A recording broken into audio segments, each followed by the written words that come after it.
எல்லாரும் நல்லா இருக்காங்களா ஜெயந்தி? ஆ எல்லாரும் நல்லா ஆண்டி இருக்காங்கக்கா. தேங்க்யூ. அப்புறம் எப்படிம்மா இருக்க? நல்லா இருக்கேன் ஆண்டி. ஆ பொண்ணு மகாலட்சுமி மாதிரி ரொம்ப அழகா இருக்கா. பின்னென்ன, என் பையன் என்ன சும்மாவா? அவன் இருக்கிற அழகுக்கும் அறிவுக்கும் ஏத்த மாதிரி தானே பார்த்துருக்கேன். சரியா சொன்னக்கா. சாரிக்கா, என்னால தான் கல்யாணத்துக்கு வர முடியல. சரி விடு, அதனால என்ன இருக்கு? ஆமா, நான் ஒன்று கேட்கணும்னு நினைச்சேன். ஏன் மதனுக்கு இவ்வளோ சீக்கிரம் கல்யாணம் பண்ணீங்க? இன்னும் கொஞ்ச நாள் கழிச்சு கல்யாணம் பண்ணியிருக்கலாம்ல? கரெக்ட் தான். ஆனால் முன்ன மாதிரி என்னால் முடியல ஜெயந்தி. வீட்டில் ஏதாச்சும் வேலை செஞ்சாலே எனக்கு ஒத்துக்க மாட்டேங்குது. சமைச்சு போடவும் வீட்டு வேலையை பார்த்துக்கிறதுக்கும் ஆள் வேணும்ல. அதனால தான் சட்டு புட்டுன்னு கல்யாணத்தை முடிச்சு வச்சுட்டேன். அப்ப இனிமே உங்களுக்கு ஃபுல் ரெஸ்ட் தான் சொல்லுங்க. ம், சரியா செஞ்ச போக்கா. இவ்வளோ நாள் தான் வீட்டை பார்த்துக்கணும் புள்ளைய பார்த்துக்கணும்னு இங்கே இருந்த. அதான் மருமக வந்துட்டால, அவ கிட்ட விட்டுடு, அவ பார்த்துக்கட்டும். நீ 1 மாசமோ இல்ல 10 நாளோ என் வீட்டில் வந்து ரெஸ்டடா. அவ்வளோதானடி, வந்துட்டா போச்சு. அப்ப இனிமே உனக்கு ஃபுல் ரெஸ்ட் தான். ஆமா. ஊருக்கு வாக்கா, நான் பார்த்துக்கிறேன்.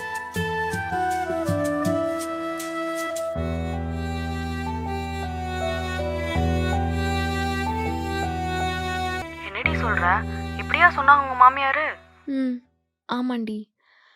எனக்கு இவங்களுக்கு சமைச்சு போடுறதோ இல்லை வீட்டு வேலை பார்க்குறதோ இதெல்லாம் எனக்கு கஷ்டமாவே தெரிலடி. ஆனால் இன்னும் கூட இந்த மாதிரி ஒரு மென்டாலிட்டியில் இருக்காங்க பாரு. அது தாண்டி ரொம்ப கஷ்டமாக இருக்கு எனக்கு. இவங்கள மாதிரி ஆளுங்கெல்லாம் அவங்க பசங்களுக்கு நல்ல பொண்ணை கல்யாணம் பண்ணி கூப்பிட்டு வரணும்னு நினைக்கிறது இல்லை. வீட்டுக்கு நல்ல வேலைக்காரியை கூட்டிகிட்டு வரணும்னு தான் நினைக்கிறாங்க. சரி விடு காயத்ரி, நீ கவலைப்படாத, எல்லாம் போக போக பழகிடும் அதானே. ஏய் என்னடி இப்படிலாம் பேசுற? அதெல்லாம் ஒன்றும் இல்லடி, சரியா போயிருந்தா சொல்ல வந்தேன். நீ போய் ஃபர்ஸ்ட் சாப்பிடு. பசிக்கலடி, சாப்பிடவே தோணலை. ஏய் ஏன்டி இப்படிலாம் பேசிட்டு இருக்கிற? எல்லாம் சரியாயிரும். ஃபர்ஸ்ட் நீ போய் சாப்பிடு. சரிடி, என் ஹஸ்பண்ட் வர டைம் ஆயிடுச்சு, நான் நாளைக்கு பேசுகிறேன்.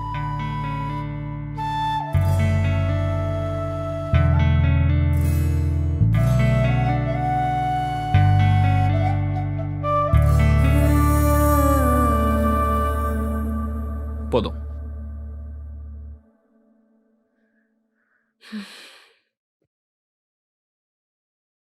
காயத்ரி, ம் நீ சாப்பிட்டியா? நான் சாப்பிட்டேன். ம்.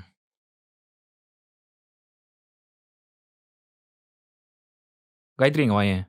என்னாச்சு? நீங்க வா சொல்றேன்.